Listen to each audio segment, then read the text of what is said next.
कहवा के राजा हो पोखरा खाना वाले, ए कहवा के राजा या सनान हो दूल्हा दल साजी रही।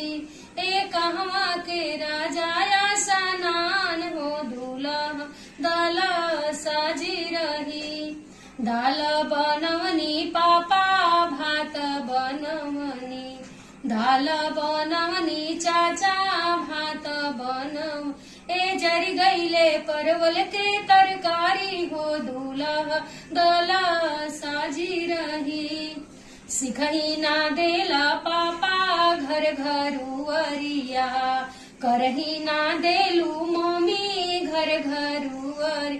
ए पड़ेगा तुम्हारे सिर गाली हो दूल्हा दला साजी रही। जाहि दीना बेटी हो